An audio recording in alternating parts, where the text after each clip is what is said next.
There are snacks too, so feel free to grab some please throughout the talk.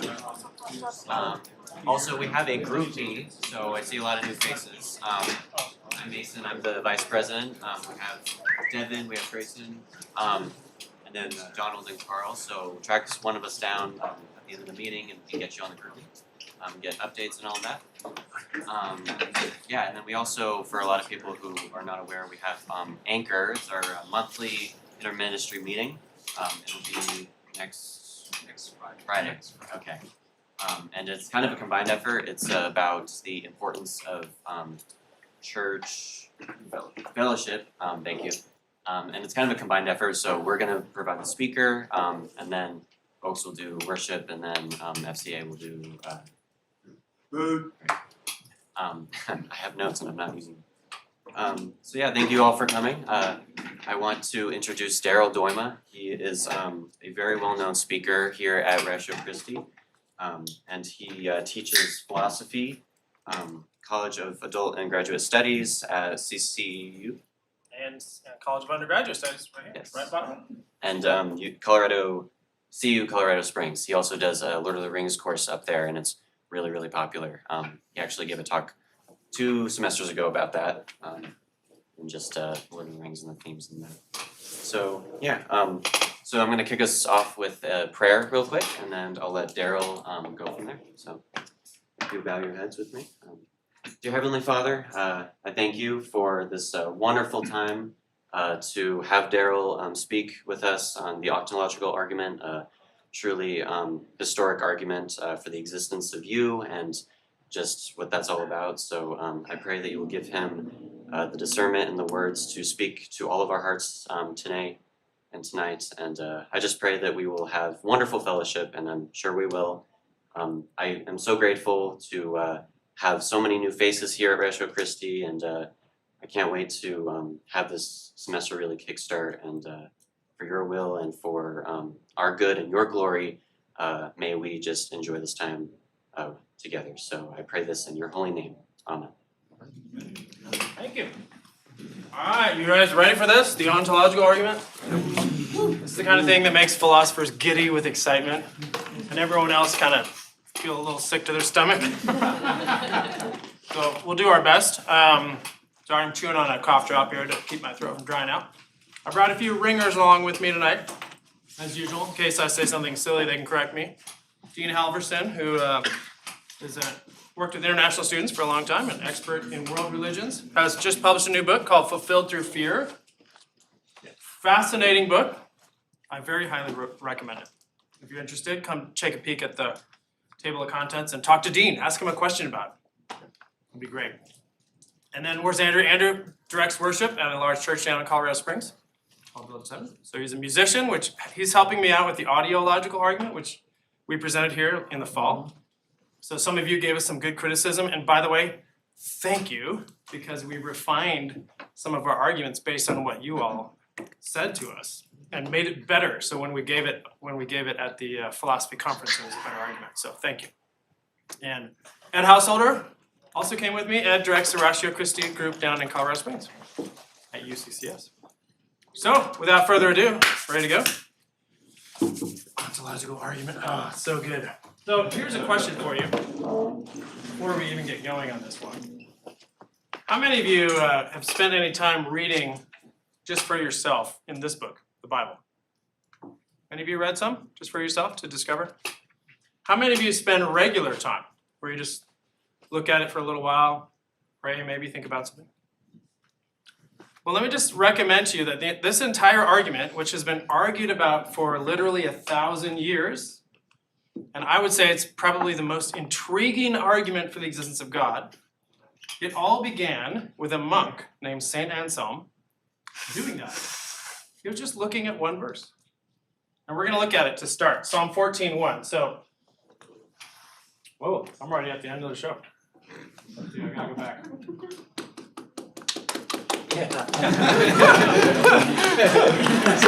That's it. I've said my piece. There we go. Here we are, Psalm 14:1. How many of you are familiar with this verse? Have you read it before? It says, "The fool has said in his heart, there is no God." How do you read that verse? Is there something foolish about saying there is no God? What would you say? I'll stop chewing in your ear.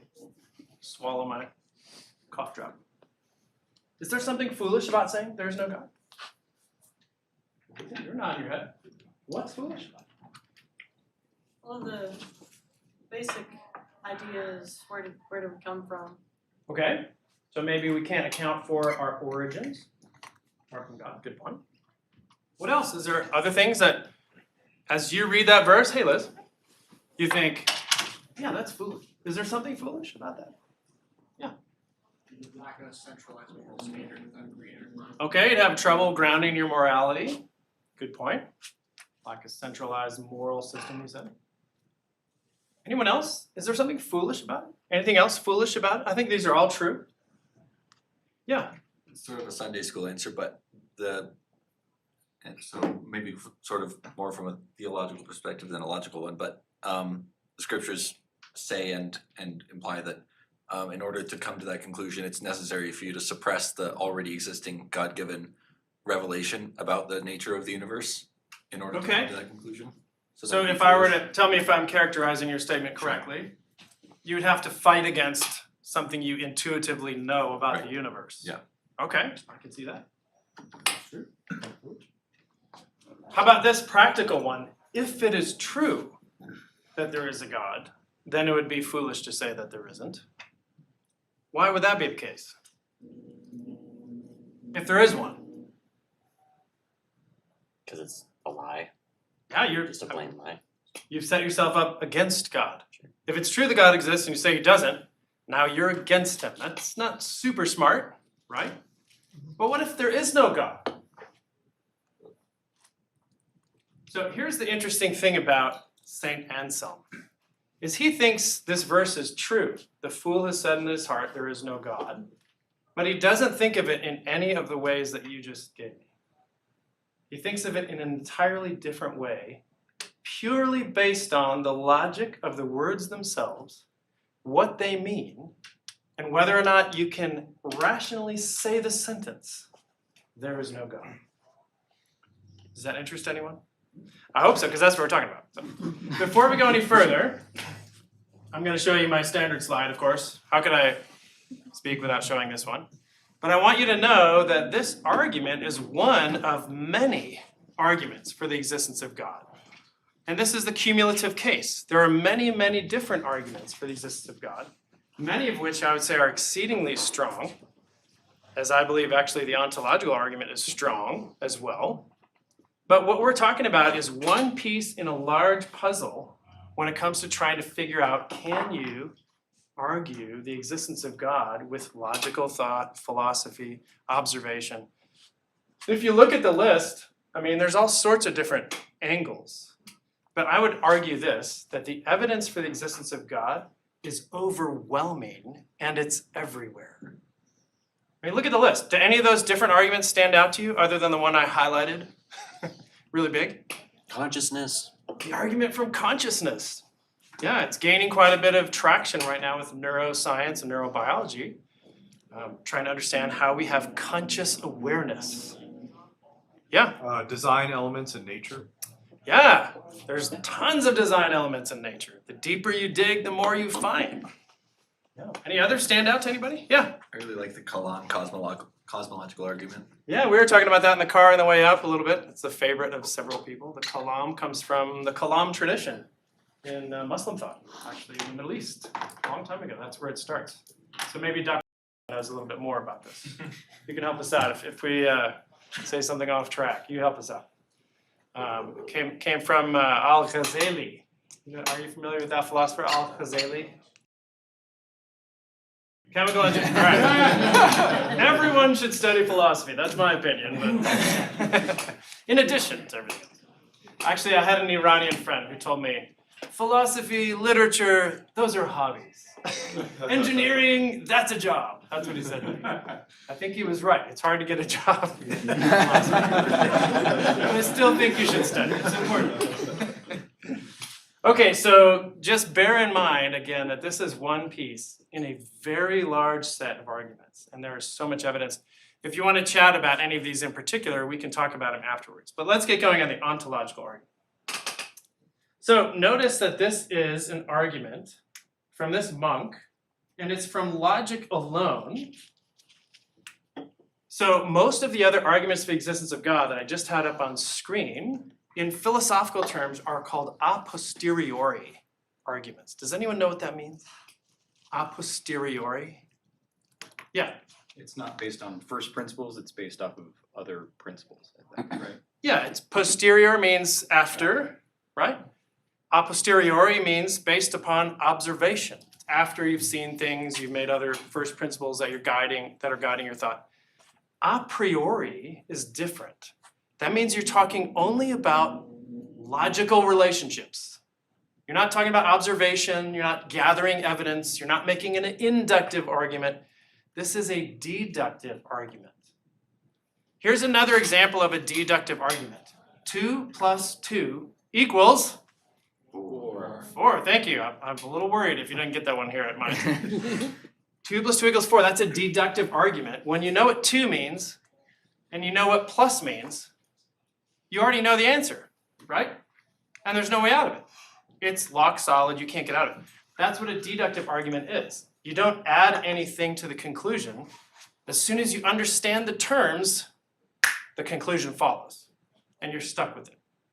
That's what this argument is. It's deductive and a priori from logic alone. And again, it starts with this monk looking at one verse in the Bible and thinking about it. So how does he start? Let's get into it. All right? Step number 1. This is a very short argument, by the way. We can be done with this very quickly. But, as I've warned you, there are thousands of years of debate on this article, on this argument, and they still go on. People still debate it. In fact, I went to a philosophy party. I think I probably told you about this philosophy party before. Doesn't that sound like fun? Philosophy parties? You're just sitting around, you know. And the opening salvo, the opening question, the icebreaker at the party was, do you agree or disagree with the ontological argument? And it just went around the room, agree, disagree. Agree with Norman Malcolm's adjustment. I agree with Plantinga's version, but no, it was very nerdy and lots of food. So here's how it starts. God is ABT, WNG, BCP, BC. We good? Anybody know what that means? So, back up. Before we argue about anything, we have to agree on the definition of what we're arguing about, right? So if we're going to argue about the existence of, let's say, apples, and I say, well, we're talking about the thing that's orange and round, has little dimples in it, smells like citrus. Good? No, that's not apple. We need to agree on our definition, right? So Anselm says, let's agree. Step number 1, God is a being than which no greater being can possibly be conceived. ABT, WNG, BCP, BC. ABT, WNG, BCP, BC. Do you think I've done this a few times? In philosophy class, we had it this year in philosophy class. Violet was in my philosophy class at CC. ABT, WNG, BCP, BC. So can we agree? So let's just poll. Skeptic, it's okay if you're a skeptic. Seeker, you don't think there is God, you do think there is a God. Can we all agree that's what God is? The being than which no greater being can possibly be conceived. You can't think of anything better than God. Any thumbs downs? Everybody good? Okay. So remember that you agreed on that before we get to the conclusion, okay? Remember that. So if you were to disagree with Anselm, here's what he would say. You'd say, no, God isn't that being. God's like a step below that. Or he's a pretty good being, but so-so. Anselm might say to you, well, we can argue about that God later, if you want.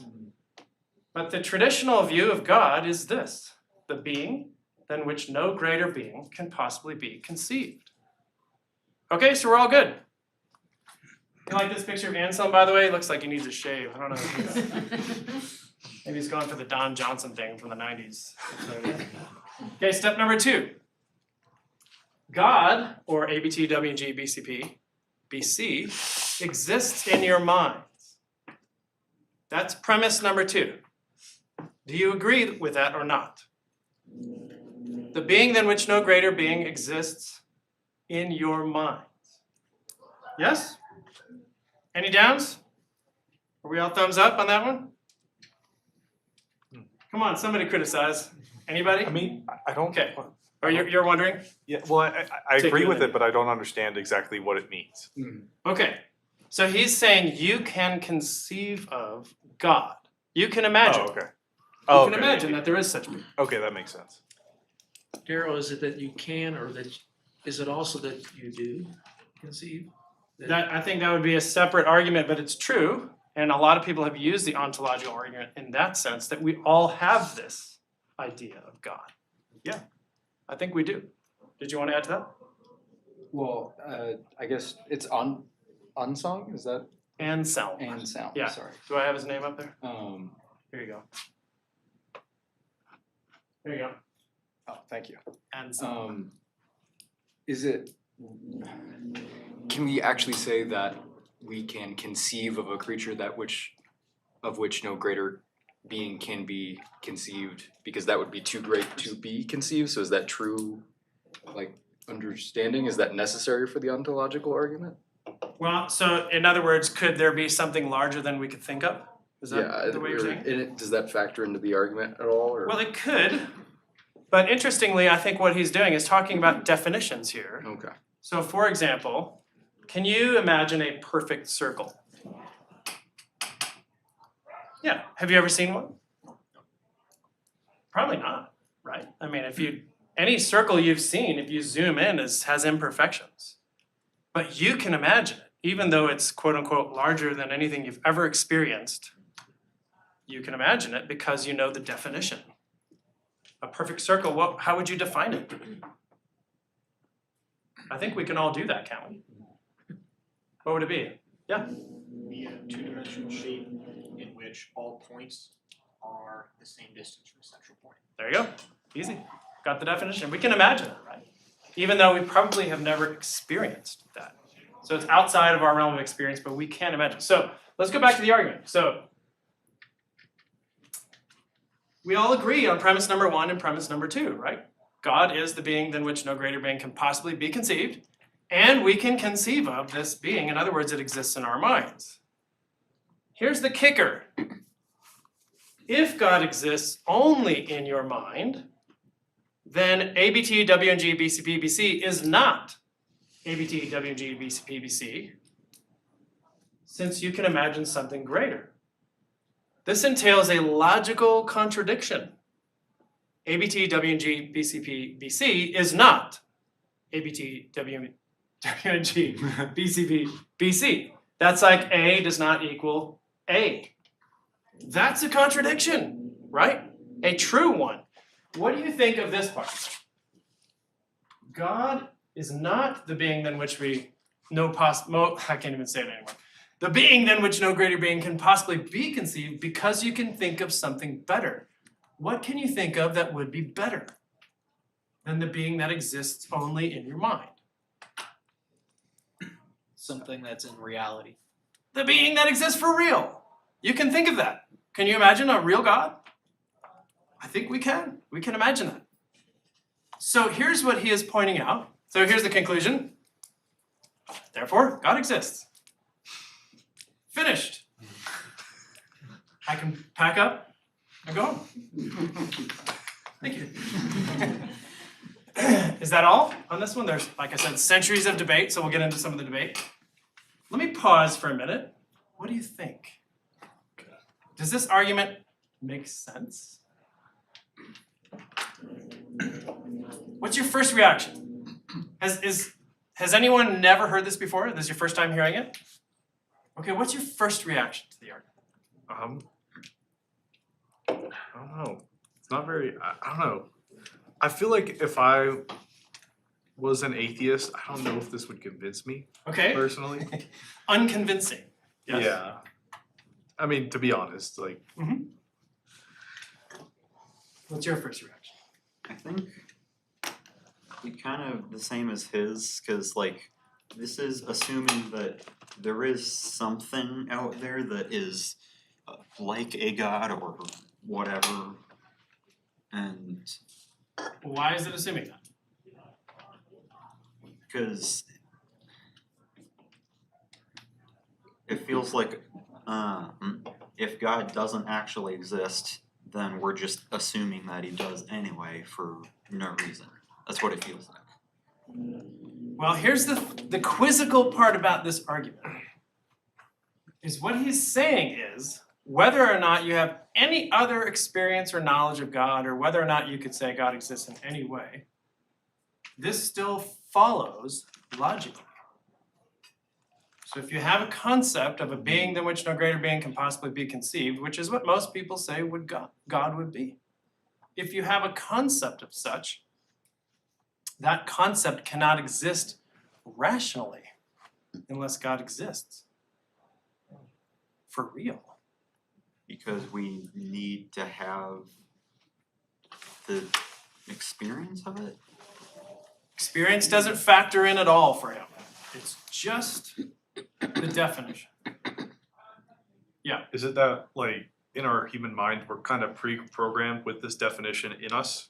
So that, you know, when we say God, we understand it when we in theory shouldn't? Okay, yes, I think that's a add-on to this argument. Why do most cultures have this? We have it, right? True. I'd say that's in addition to this. Yeah, Carl? We went out on campus last Friday, did some whiteboarding. The question we put up on the board was, is it necessary for God to be perfect?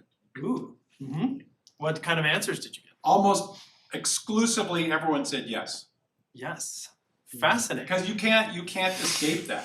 If Right. you think of anything less than that, less than perfect, Yes. then he's not God. Agreed.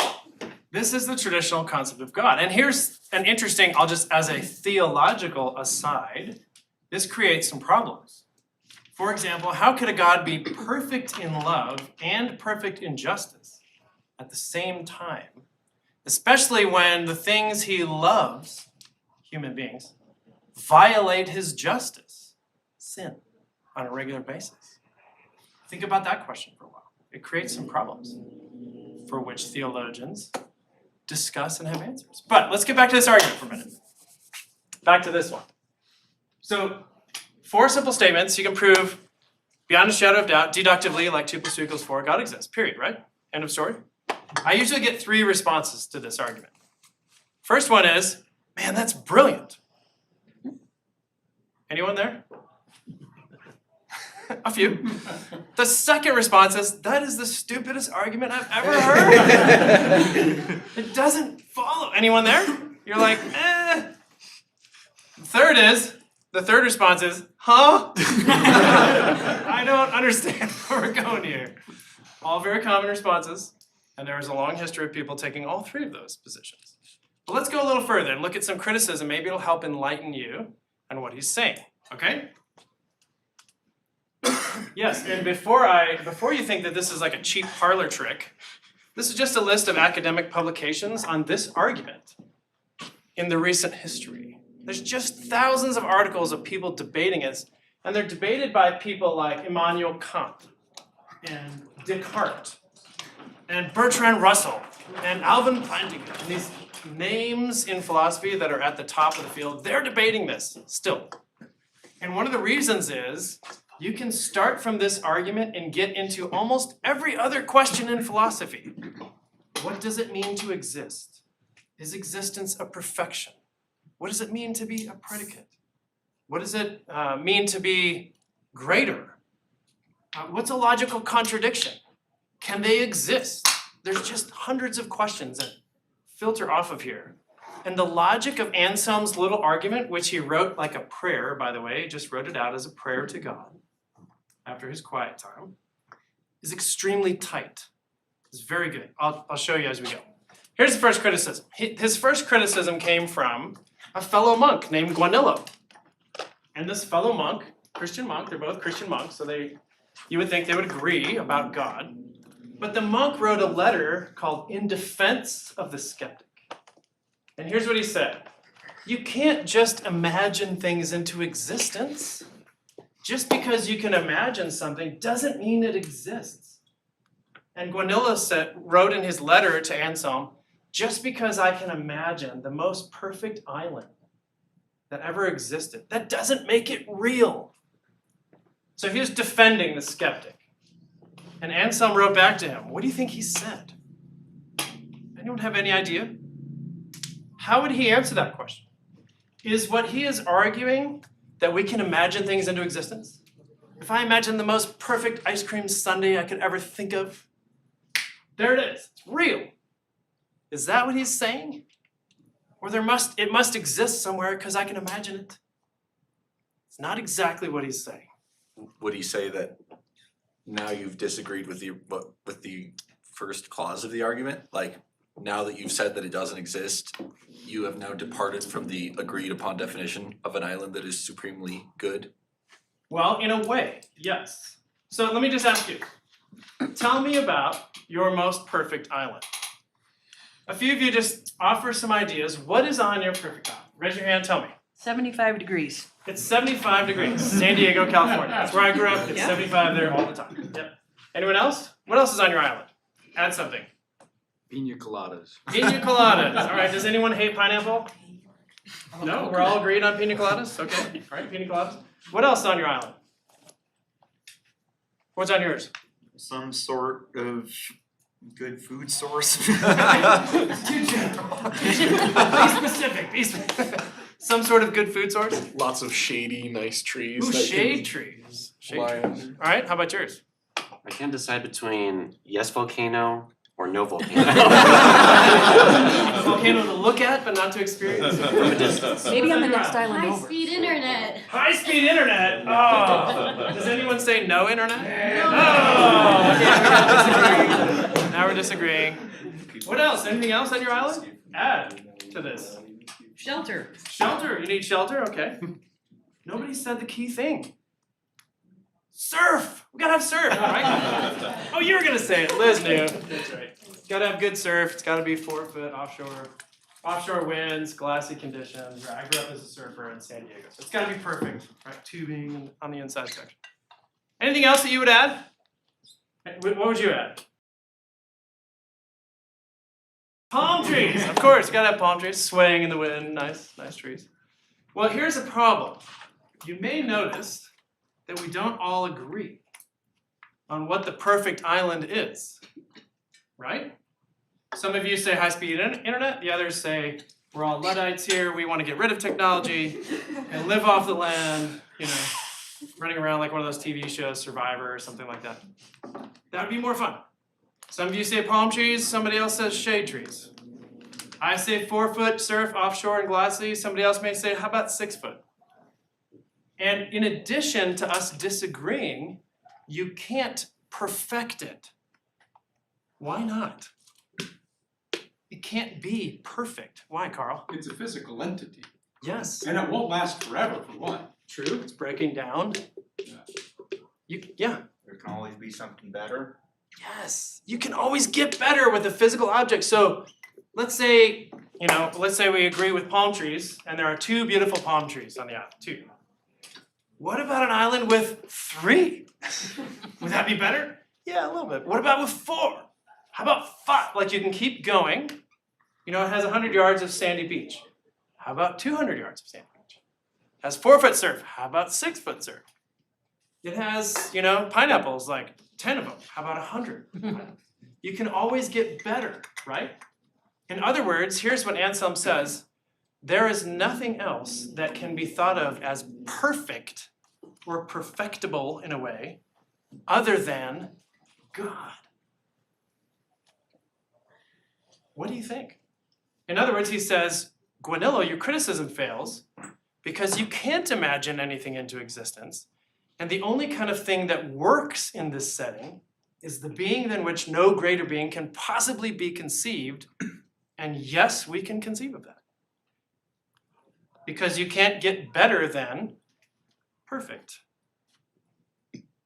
So whatever qualities there are, God has all of them. So whatever knowledge exists, God is, what do we call it in theological terms? Omniscient. Omniscient. All knowledge. Whatever power exists, what do we call God? Omnipotent. All power. God has all of it. You can't get any better than that. Okay? So what do you think? Did he defeat Guanilla? So his answer is, no such thing as a perfect island. You can't imagine it. So the argument doesn't work for islands and it doesn't work for perfectible pizzas. I've seen people try to lampoon the argument and say, you know, I can imagine the hottest pizza ever come out of a microwave. And no, you can't. It can always be added to as a physical object or made more of what it's claiming to be. You're thinking over there, wheels are turning, yeah? Well, I'm thinking of the example we used earlier with the perfect circle, Yes? where like we can all kind of come to an agreement on what a perfect circle is, whether you want to define it by pi or distance from the center. Yes. But as you were saying earlier, that actually also doesn't exist in reality, and no matter how much you go into it, it can't be a perfect circle. So I'm wondering, I'm just running that in my head. That's just been my thoughts. It's a great question. So it depends on how much of a Platonist you are. So if you think Plato is right, then that perfect circle does exist somewhere in reality, at least as a concept or a form. And you could say that universals fit the bill. Things that are universals, like a perfect circle, or just the concept of perfection, period. You could say that's a universal. My brief answer to that would be to say that those kind of things, to borrow a phrase, are ideas in the mind of God. So they do exist as part of God. One way to think of it. Ready for another criticism? All right, one more criticism. How about Immanuel Kant? We've got, here's what he says. Immanuel Kant has the most strange criticism of this argument that you'll ever read. He says this: existence is not a predicate. And we can all go, good point. What do you mean? No idea. Okay, so here's what he says. You can say God is large, God is powerful, God is big. Those are predicates. You remember that from elementary school? A predicate is a descriptor. And so when we're describing God, what Anselm is trying to do is describe God's perfections and to say God is better or worse. And he's using existence as a better or worse kind of thing. Kant says you can't do that. We'll come back to that's Malcolm. Because why couldn't you do that?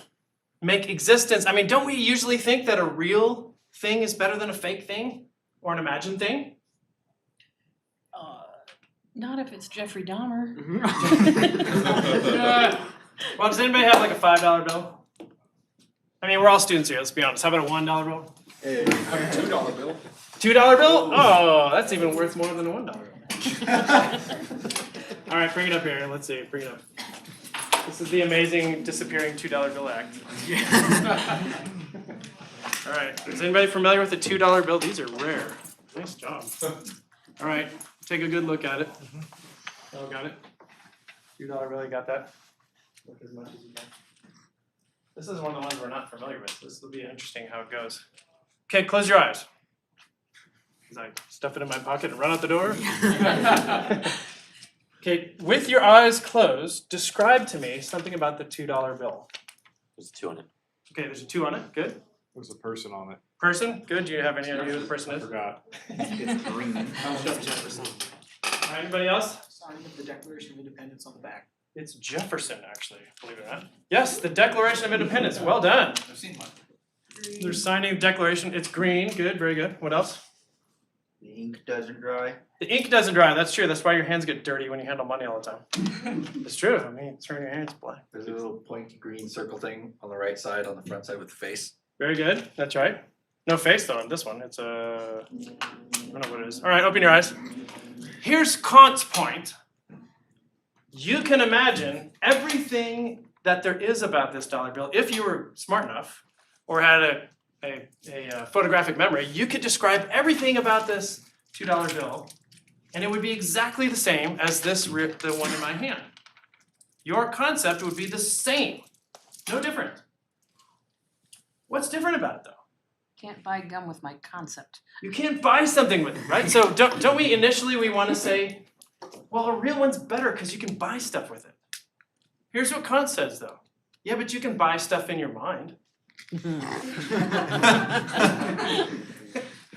Many people are thoroughly unconvinced by Immanuel Kant because they'd rather buy things in person than in your mind. But here's the kicker, and this is why Kant's criticism actually holds some weight.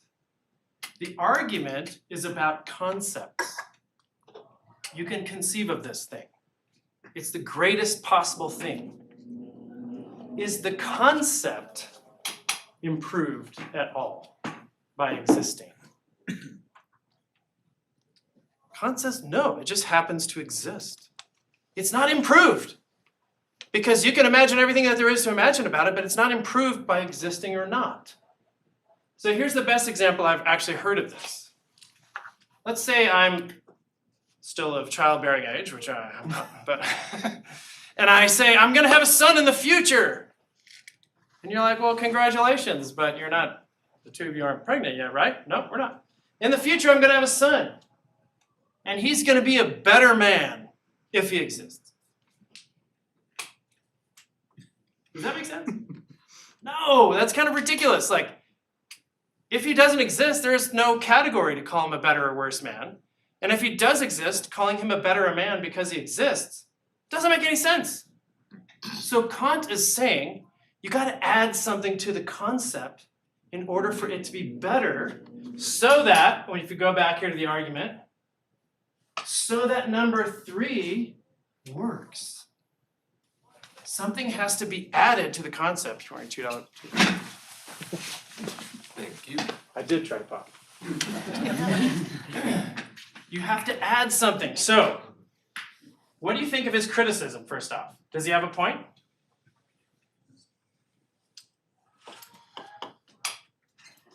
Anybody get this? This is like the hardest I sort of get it. criticism. I also get a little hung up with the word greater. Yes. In what respect is it greater? Is it heavier? Is it taller? Is it wider? And then how do you get from that respect of greater to existing? Does existing make it greater in the certain respect we're talking about? Right, so 2 questions. What does it mean, greater or worse here, if all we're saying is or isn't? And Kant is saying, you got it. You can't say heavier, you can't say bigger, you can't say more truthful, you can't say any of those things. More powerful. It's just is or isn't. That's not greater, he says. But the way you get from greater to existing is back on this point.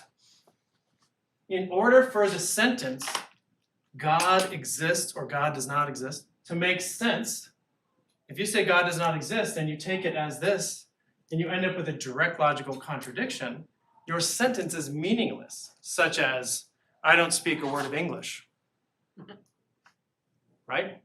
It's meaningless. Or, I always lie. You're like, do you? Because if you did, then you don't lie, which you tell the truth. It doesn't make any sense. It's a meaningless kind of statement. And he's trying to say, God does not exist is meaningless. It's a directly, logically contradictory statement. And Kant's saying, hold on, maybe not. Because you haven't added anything to the concept. So let's go back to Kant. Because we do have an answer, or at least one philosopher thinks he has a pretty good answer. You're gonna add to that? I think I'm getting hung up on the third premise. Yeah, that's where everybody gets hung up. Yeah. That's the main part. Let's see. We'll go back to it. Yes. So if God only exists in our minds, then and he if God doesn't exist in reality, then yeah, you already said that thinking about him doesn't make him come into being. Right. Whoever that philosopher. Here's what he's arguing though. If we say God just exists in our minds, God is not God, which is directly logically contradictory. The thing that we agreed on that we can imagine is not what we can imagine. So the fourth premise is God as a definition exists. No, the conclusion, number 4, is God exists in reality.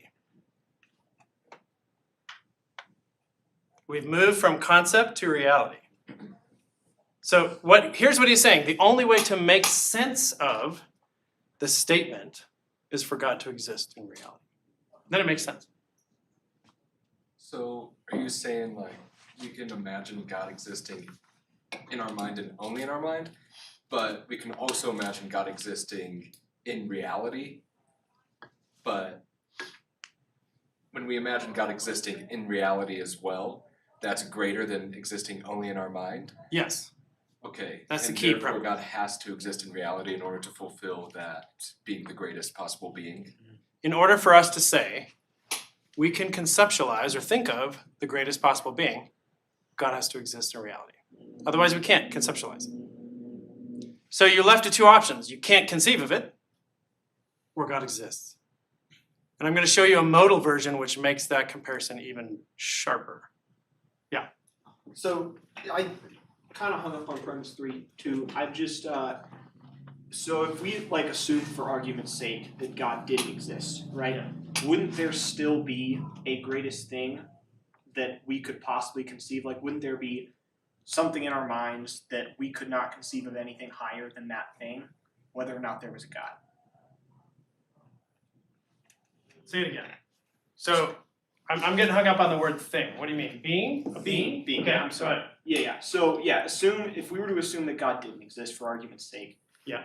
Would there, in your mind, wouldn't you still be able to conceive of or think of the greatest possible being that you could conceive of or think of? Oh, okay, I see what you're saying. Anselm would say no. Because he would say, if you can conceive of this greatest possible being, and then you say, but it's only a conception, Anselm would say, then it's not the greatest thing you could think of. The greatest thing you could think of would be a real one. And that's greater than your conception. So you can't conceptualize the greatest possible thing. So he's kind of cheeky and hard to get around, in a sense. But Kant, this is why Kant is important, because Kant is saying that doesn't matter. Because you haven't added to the concept. Let's look at an answer to Kant, and then we'll come back, okay? Norman Malcolm is a philosopher, and actually an American philosopher, studied in Oxford with Wittgenstein, who we went to Wittgenstein's hut this summer in Norway, and Bertrand Russell, and all these great philosophers. Here's what Malcolm said. Guess what? Anselm actually, without even maybe knowing, already took into consideration Kant's criticism when he wrote his argument out for the second time. So his argument is called the Proslogion, and he has chapter 1, where he writes the argument, and chapter 2, where he summarizes the argument. And in his summary, he defeats Kant. How does he do it? Well, here's what Anselm says in Proslogion 2. God is that being than which no greater being can possibly be conceived. He says that. But he says we can't even imagine God not existing. God cannot not exist. Confusing double negative. Does anyone know what kind of existence Anselm is talking about? Cannot not exist. Necessary existence. So this is a type of existence. So philosophers split things into two categories, necessary and contingent. A contingent thing depends upon other things for its existence. Like us, we're contingent. We're contingent upon our parents existing. We're contingent upon there being oxygen in the room. We're contingent upon getting a good burrito every now and then, right? I mean, I don't know if I would continue to exist if I didn't get a good burrito every now and then. We depend upon other things for our existence. But necessary things have to exist. So there are things like necessary truths, like the truths of logic, like we were talking about the perfect circle, or 2 + 2 = 4. Those are necessary truths. As soon as you imagine anything, they have to be true. Those are called necessary truths. Like, can you imagine a world out there where 2 + 2 = 87? Can you imagine that? Or even better yet, could you imagine in the evolutionary process of time, we can talk about very academically, that 2 + 2 used to equal 3.9, and we have progressed now in our modern age. Now it equals 4. And if evolution continues, eventually it will equal 4.7. Does that make sense to anyone? No! Necessary truths have to be true, and they're unchanging and eternal. In fact, I just listened to a lecture in November by a guy named Gavin Ortland, who gave his lecture right before ours in a music. We talked to him about our music one right first, tried to get his 2 cents. And he argued from the eternal truths of mathematics, that those things are universal and they point toward the existence of God. Fascinating, right? Anselm says God is a necessary existing being. So let's just restate the argument. If you go through the whole argument, then God is that being. Oh, we got planning as next. That's right. God is that being than which no greater being can possibly be conceived, and he's necessary. In other words, he is the necessary existence does add something here to the concept. It is a predicate. So when Kant says existence is not a predicate, okay, maybe he's right. We'll give him a 1 over here. He gets 1 point. But necessary existence, that is a predicate. God exists necessarily. It's a certain type. So Norman Malcolm says, actually he saved the argument before Kant even ever said anything. Okay? So this is how philosophers debate, by the way.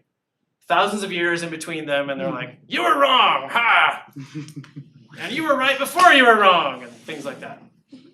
So Malcolm actually thinks it defeats. Let's look at one more version of the argument. Does everybody understand this one? Necessary existence. It's a little tricky. Okay, here's the last and most complicated version, but we can figure this one out. So Alvin Plantinga, his specialty, there he is. My slideshow is going on its own. You can take a peek at him if you want. Modal philosophy is the philosophy of thinking about things that are necessary and contingent. And the way you do that is thinking about possible worlds. What could be possible in another world? So let's look at his argument. See if I can pause it to keep it from running on by itself. Here we go. Pause. There we go. All right, you ready for some serious philosophy? This is it's even hard to read, but this is the kind of thing that philosophers do. A, to say that it is possible that there is God is to say that there's a possible world in which God exists. So, Ed, could you on that backboard with those markers, just draw about 4 or 5 circles, just all the way around? There you go. Yeah, or find one that works. Let's just say those are all possible worlds. So find a marker that you can see, and in one of those, let's go. The school lines that had better markers. Markers never work. I coach basketball, and literally every time the coach sits down to draw a play, the marker doesn't work. And so I have a bag full of markers, and I go, here you go, coach. And he starts with a new marker every single time. There's just a rule. Okay, so put in one of those circles, God. Okay, this isn't our world. This is an imagined world out there somewhere. Now, 3 circles down to the right. The farthest one, that's fine. Just put W1, world 1. This will be our world, okay? This is the real world. So we're just imagining other worlds out there. So over there in that world where God exists, let's call it world 3 or something, world 47, doesn't matter. Some world out there. Can you imagine that you exist in that world, except that you're 3 feet tall and you have purple hair? Can you imagine that? Yeah, I can imagine that. Makes sense. Because my size and hair color are contingent issues. They could change. Can you imagine out there in that world that 2 + 2 = 47? No, that's a necessary one. So out there, 2 + 2 = 4, that has to be true in all of them, because it's necessary, right? Okay, so to say that it is possible that there is a God is to say that there's a possible world out there in which God exists. To say that God necessarily exists is to say that God has to exist in every possible world, like 2 + 2 = 4. Has to be true. So, God is necessarily perfect, i.e. maximally great. Since God is maximally excellent, he's maximally excellent in every possible world. If God is maximally excellent in every possible world, he must exist in every possible world, from which it follows that God exists. Go on, God is even necessarily maximally great. To be maximally great is to be perfect or maximally excellent in every possible world.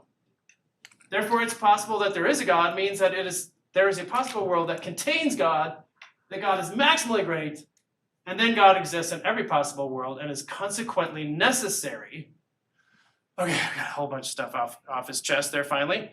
Look at the last two. God's existence is at least possible. Therefore, God exists. Okay, give me the marker just for a second, just to explain this a little bit, so you can see what he's saying. Is this the one that works? Yes.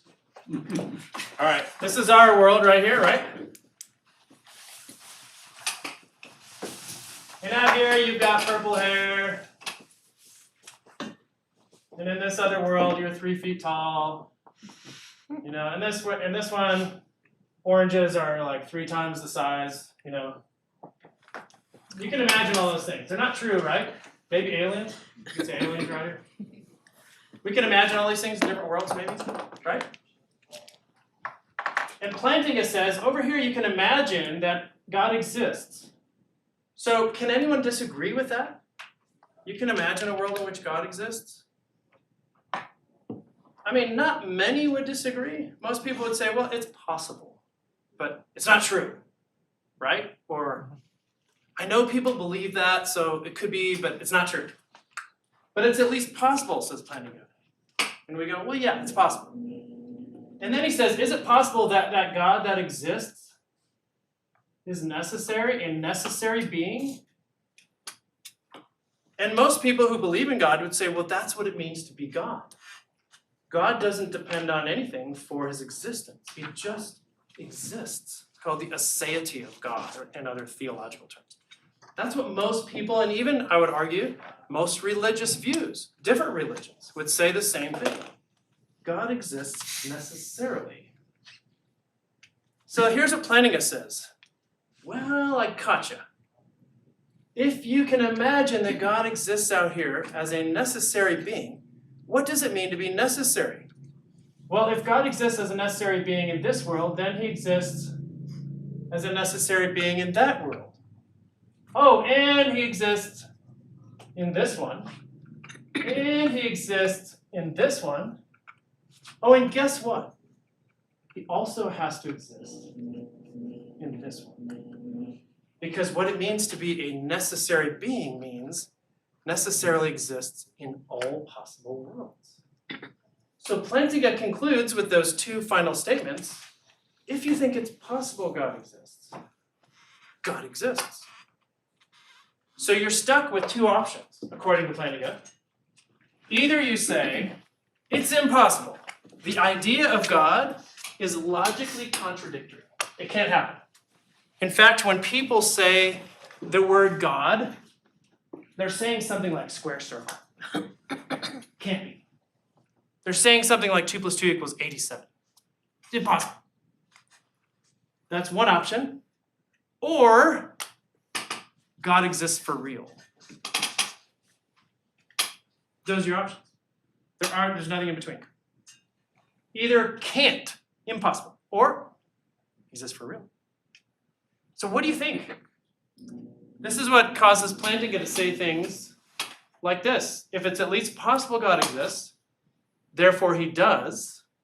And then he adds to that, Christianity is not only the greatest story ever told, it's the greatest possible story. He's talking about things like this. Because we have a necessary God who creates a universe. And then we have a fall where human beings sin. And the thing that loves them perfectly, God, also is perfect in justice. So now his two perfections are in competition. If he's perfectly just, he can't just let sin go.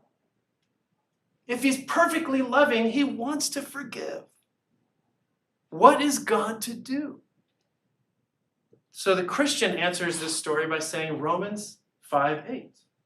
But God demonstrates his love for us in this: while we were still sinners, Christ died for us, demonstrating God's justice.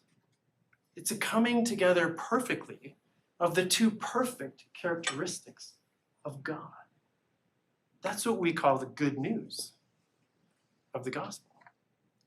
So let's come back to the argument. How do you take it? How would you respond to Plantinga, his modal version, the necessary existing being, and all this stuff? Anything you want to dive in on? I could ask, how deep down the rabbit hole do you want to go? Yes. Could we go back to the slide with Plantinga's argument on it? There you go. I was a little confused on premise E. Premise 8? E. E. Oh. Yeah, so if God is maximally excellent in every possible world, he must exist in every possible world from which Oh, yeah. God exists. Yep. So, we're saying God is necessarily perfect, so if God exists, then he exists in every possible world and he's perfect in every possible world, correct? Yep. So, if that statement is true, we could say if God exists, then he exists in every possible world and he's perfect in every possible world. Not entirely. So Okay. he's saying that there are several things within the argument that entail God's existence. One of them is to say that God is maximally great or maximally excellent is to say necessarily maximally great, which already infers that God exists in all possible worlds. But he doesn't rest his entire argument on that. He's just saying, by the way, there's another thing that entails God's existence in this world. And that's when we labeled the greatest possible being as necessarily maximally excellent. That's a lot of terminology throwing out there, but once you have to kind of sort it out and recognize what he's saying. It's just another thing that entails the existence of God within the middle of the argument. Plantinga is one of those guys that kind of catches himself as he goes. Here's what we're arguing. Premise number 1, oh, and by the way, that entails that. Premise 2, oh, and by the way, did you see that? Bink, that also applies. And conclusion, boom, we did it. I guess where I'm getting confused is, so to say that it's possible for there to be a God is to say that there's a possible world in which God exists. Yes. If it's a possible world and not necessarily a real world, right? Then why does God existing in the possible world translate to God existing in our real world? Okay, perfect question. Because of what we said about what we think God is in that possible world. So if we said, I can imagine a possible world in which a half God exists. Okay, fine, but that doesn't entail anything about our world. But as soon as I say I can imagine a necessarily existing being out there in that possible world, that entails reality in my world also. I guess, yeah, I'm still just a little confused on the gap between the imaginary world that you can conceive of and the world that exists. Okay, somebody want to help out? Yeah? Once you say that it's imaginary, you have ceased to conceive of what you said you were conceiving of. Okay. You're no longer conceiving what you're saying you're conceiving something weaker or lesser. Okay. Also, his necessary existence is not contingent. When you say you're imagining a necessarily existent God, it's not contingent on any world. It could be the imaginary world or the real world or another world. Right. So those are all contingents on his existence. Okay. Just put it one other way. So part of the goal of modal philosophy is you imagine all these worlds to try to figure out what has to be real in all worlds. That's what you're trying to figure out. So we imagine those things, changing our hair color, or oranges are twice the size, or we can think of all those things. But can you close your eyes and imagine a world with no quantity? No quantity. We can't, right? As soon as I say, so what's in your world? Now there's quantity. It doesn't matter what you say. So quantity is a necessary idea that exists in all worlds. You can't have a world without it. So Plantinga is saying, keep going on your imagination. You're imagining all these things. You're imagining a god. You're imagining a lesser god. You're imagining an angel. Okay, fine. Now you're imagining a necessary being. That's like quantity. There can't be a world without it. And as soon as you've imagined it in one and it makes sense, all of them have to have it. I was gonna say, you can't be maximally great necessarily unless you're maximally great in every possible world. Right. So then he goes on and says, if he necessarily exists in every possible world, then he must be in the actual real world. Yes. When he says, sorry, I can't read it from here. When it says that he's maximally excellent in every possible world, is that trying to address differences in definition of excellence? Like, do the definitions of excellence in world A and world B differ? And does this argument try to address that or no? This argument's not addressing moral relativism, really. But here's what it could do, is if you looked at all those worlds out there, you could have a god that's sort of excellent. That wouldn't entail anything in all the worlds. And you could have a god that's even a little bit more excellent than that, but not the top in the other world. And then you could have a god that's morally evil in one of the worlds. None of those have anything to say about my world. But if I'm talking about a maximally excellent necessarily exists, or a necessarily maximally excellent being, that does entail something in my world. In other words, that maximally excellent being has to exist in every world, including mine. Wouldn't It's a Kant's mouthful. argument still apply there though, because he's going from greater to necessary. Being necessary is adding a whole different element to greater, unless you think that somewhere along the line of being greater, all of a sudden you have this attribute that is being necessary. Yeah. Well, most people would agree. Some might take your criticism and say, well, yeah, being necessary isn't any better. But most would say not depending upon anything else is greater than depending upon something else. I'm trying to think of some examples, but it's hard to come up with examples. Something that doesn't depend on anything versus something that does depend on something. There Owning is a house instead of a living with your parents. say it again. Owning a house instead of living in your Sure. mom's basement. There you go. That's a good one. Good one. You're not depending upon your parents anymore. That seems greater to me. So how do we get from God exists, it's possible for God to exist in one world to that means God exists in every world? Because we talk to enough people whiteboarding Yeah. that a defeater is probably going to stop you there and say, no, that doesn't necessarily, as you say, doesn't entail anything about our world. Yes. So what Anselm is saying is as soon as you understand what it means to say the word God, then he has to exist in all the worlds. That's another way of putting it. Because he would say God includes necessary existence. And necessary existence entails existence in every world.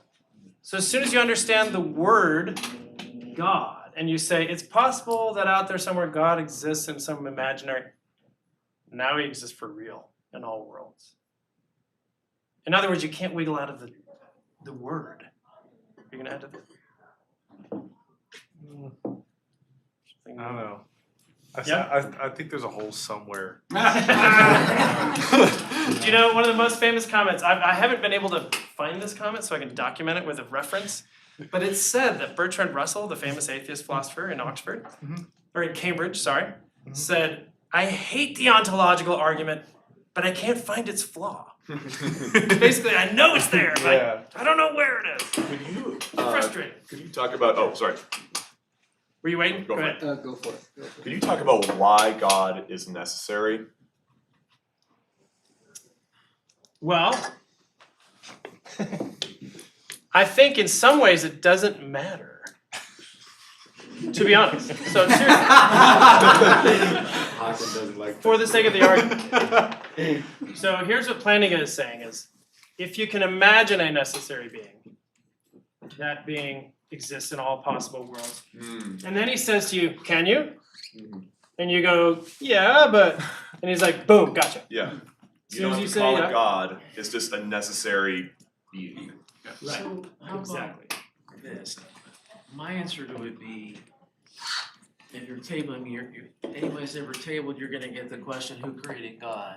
And a necessary God is the only answer to the problem of Yes. infinite regression, Right. right? Well, That's true, and so you could say theologically, it's a necessary, yeah. It's an important concept to be necessary, because it stops the infinite regress of the cosmological problem. That's true, absolutely. Yeah, but within the argument, we don't have to say God has to be that way. We're just saying, can you imagine that? Yeah, okay, gotcha, he is. Dean? It seems like we are, I don't know, we're left with a conundrum.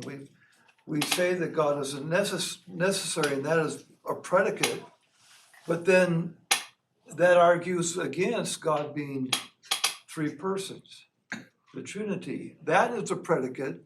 Yeah. And then we can imagine, okay, well, maybe he's four persons. Those things are not necessary. We've talked about the necessariness of God as being a predicate, right. but and as being perfect, but then that argues against him being a person, it seems to me. That's interesting. That's an interesting point. I think the important part there is the essence versus what's the other word? Homoousios versus ousios. Essence versus what's the other word? I can't think of it. What God is, that's his essence. That's what we're talking about. How God, his persons, I don't think necessarily have anything against the perfection of his essence. Yeah. But I think your question is really important. If he's three, why couldn't he be four? But he doesn't represent himself as four. He doesn't. Yeah, there's no argument for him being four, right? Tim Keller argues that three is necessary. In what way? I don't remember, it's been a long time since I've read it, but it's the last chapter of The Reason for God. Okay. I think it's. There are, when you think of, oh, go ahead. I was just gonna say, I haven't read the book, but it would be about the relationships between them. Yes. Yes, yeah, that's true. But Well, again, and this, of course, this is a perennially difficult issue, the Trinity. But I make one important distinction. The Trinity does not make a logical contradiction. In other words, it does not say that there are three gods. Right. It does not say that. And it does not say that there are three persons and one person. It does not say that. And I know you know this, Dean, but it says there's one essence, God, one God, expressed in, or I've got to be careful to use correct terminology, three persons. I was talking with my son about this recently, my older son, and he was noticing that perfect love, when you think about perfect love is permanent and unchanging. That's one way you could say it. Or faithful, right? That's one thing. Perfect love is also sacrificial. And perfect love is close. Think about the Trinity. That is exactly how the love of God is expressed. Faithful and unchanging, always the same. Sacrificial, giving the second person of the Trinity. Close or intimate in the Holy Spirit. I think we're just saying that great. the ontological argument has its limits. All we're talking Yes, well, I about agree. is that God's existence is necessary. We're Yes. not talking about who he is. Absolutely, I agree. It's limited in that way, yeah. Is the argument basically that, let's say there's a being out there that, if we said that that being didn't actually exist, then that being is not actually God, like it can't be God because he doesn't exist? Yes. Okay. If you can imagine a world without this being, it's not God. That's spot on. That was kind of my question, was like, yeah, if you could imagine a world without this being, then would God cease to exist in every possible world? No, whatever that being is that you imagine would not be God. That's Anselm's point. So that being that you imagine not existing, fine, doesn't exist. But that being wasn't God. Because to be God means necessary existing in all worlds. This is one of those arguments, every time you try to slip out, you kind of get tugged back in, and you're like, I don't like this, I'm getting tugged back in. Would you say that the existence of existence itself is evidence that existence is greater than just a mere concept? I mean, we could go around a little bit on that one. What does existence mean? Like existence as a concept? Because I still resist Kant's criticism because I still want to say real things are better than fake things. I just intuitively, I want to say that that's true. And what it means just for something to exist, I think there's meaning in that. So I tend to agree with you, but I'm a little bit skeptical on how far down the road with the philosophers we would get, because somebody would go, nah, you know, in our technical definition of existence, we might still run afoul of Kant's criticism there. But I'm with you. Intuitively, I feel like the concept itself is, yeah, things that exist are better than not. Seems like. Would you say that physical things are better than things which are real but not physical? Ooh, great question. No. I would say no. What was the question? Yeah. Say, we're gonna repeat it. Would you say that physical things are greater than real things that are not physical, not material? No. Now I'm revealing my Platonism to some degree. But let's just relate it to God, because I see where you're going with this, right? If we're saying that God exists as a physical thing in this world, is that what we're saying? No. When we say God exists, what are we saying?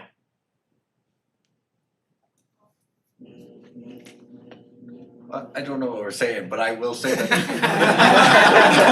But I have no idea what we're saying. I'll say that the convenient thing about our triune God is that he, regardless of the conclusion of that, he is both physical and spiritual Yes, so in his incarnate glory. Down the road, we can argue about the incarnation, the physical attributes of God. But traditionally, just God as a concept, even the Bible, what does it say? God is spirit, not body, not physical, right? God is spirit and is also permanent. So here's something for the modern world that we have to fight to some degree. The modern world often says all that exists is matter and energy. That's it. And so things that are physical are better than things that are not, because things that are not don't really exist. But that's false. There are many things that do exist for real, but are not physical. Such as logic and necessary truths that we've been talking about. Numbers. The soul, numbers, love, justice, friendship. I mean, all of these things are non-physical things. The spirit, you could say. My consciousness. Let's go there if you want to fight on that one. Yeah. I've been trying to think about how to articulate this for like 20 minutes. I'm still not sure I'm there, dude. You're saving it up. Can I just give it a shot and Sure, go ahead. Be gracious with me? Yes. So how do we, given that we're finite beings, and this argument has so much to do with like our conception and then actualizing that, like how do we know that because we're finite, our conception is an accurate metric for being able to determine the truth of something like this? Would we just point back to logical things and? Good question. Yes. Yeah. Well, again, like if I were to draw a circle back on that board, in fact, I'll just do it.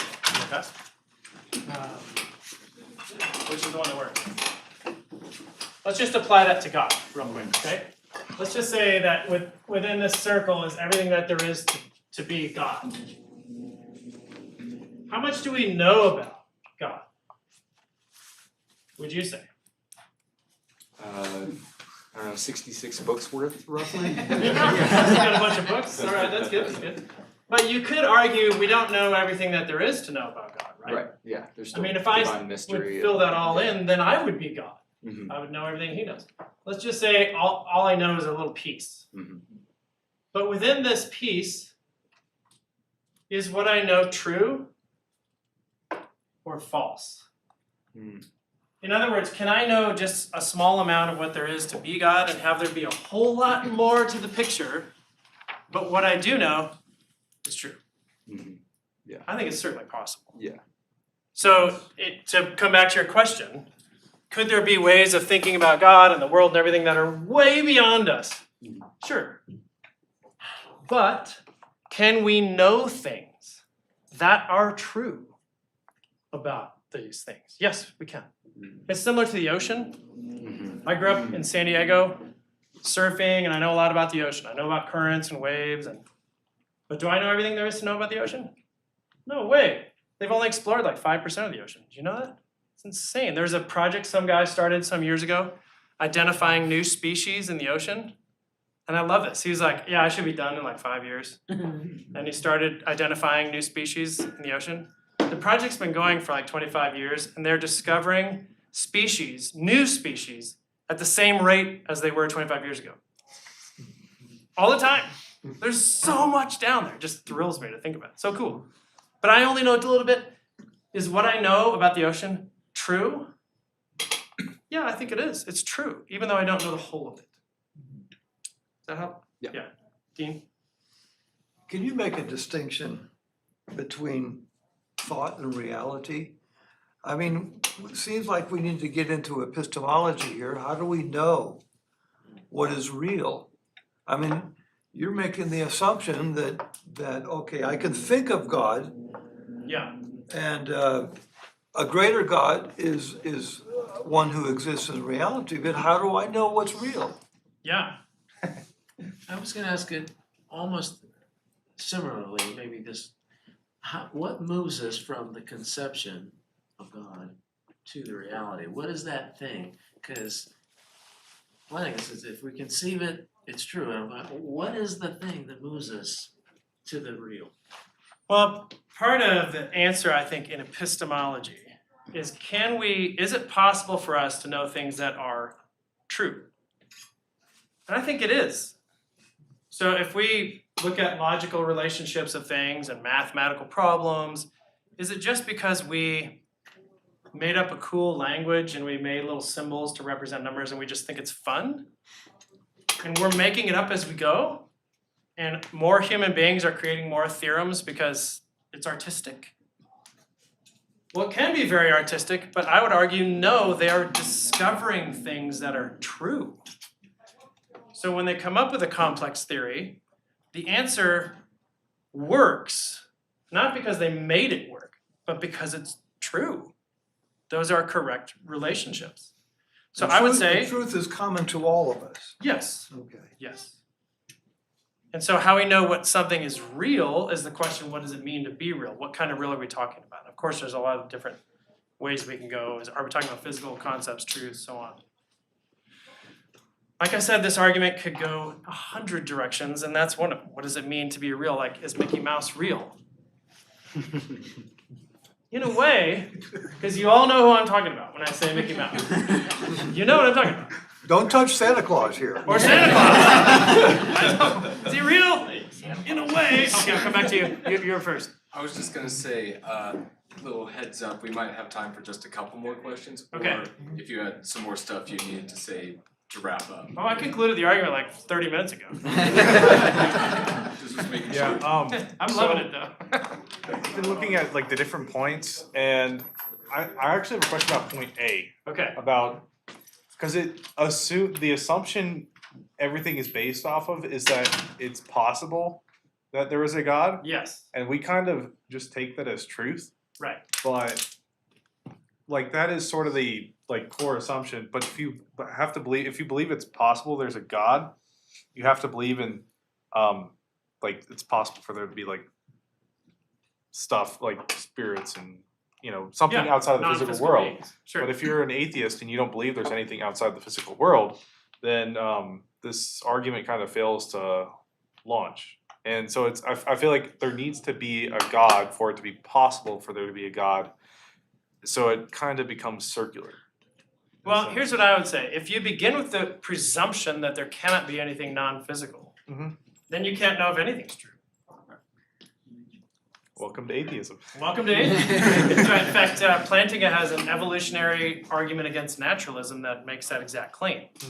Because all of your thoughts and reasoning processes are just forced upon you by the laws of science, and they're forced upon you for the purpose of survival, and there's no referent to anything that's true or false anyway.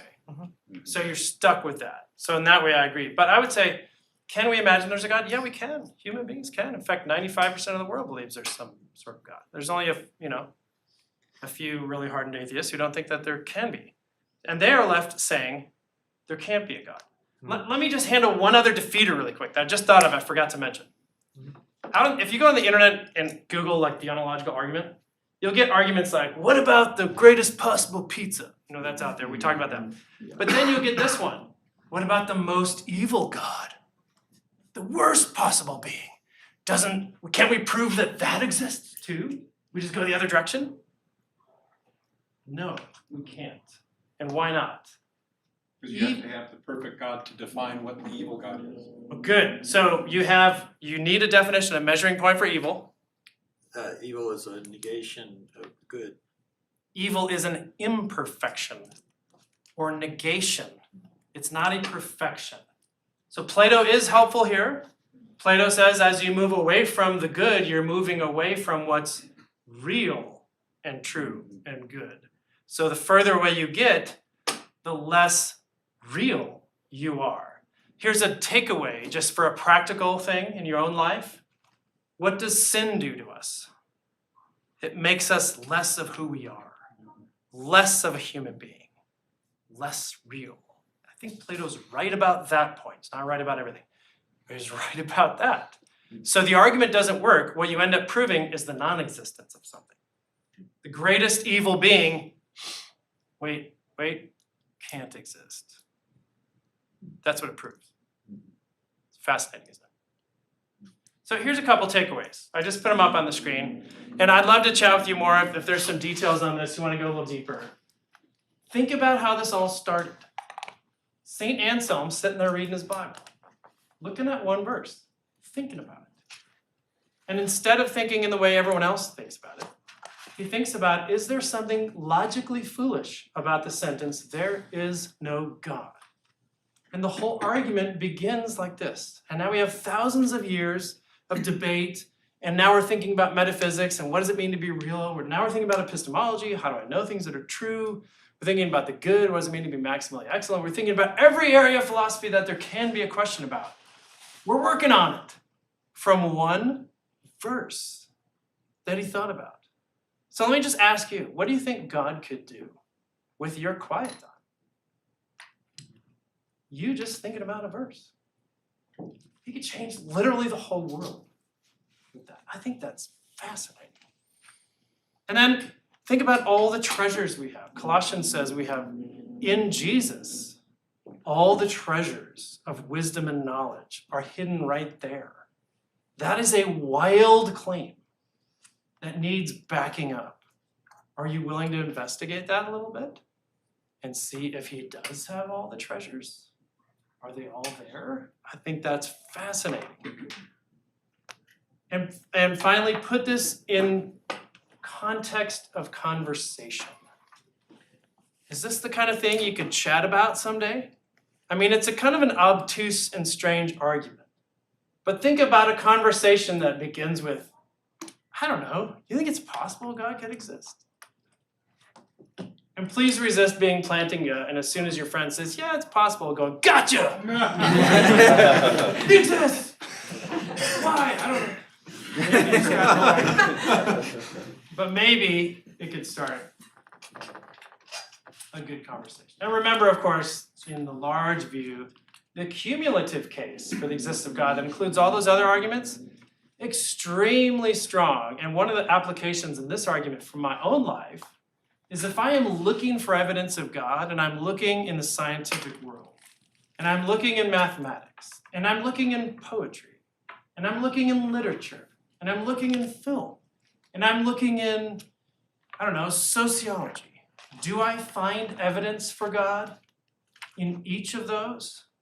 Because if God is the greatest possible being, I would expect to. And guess what? I do find evidence in all of those places. And this is evidence just in logic. Good enough for tonight? Stick around if you want to ask more.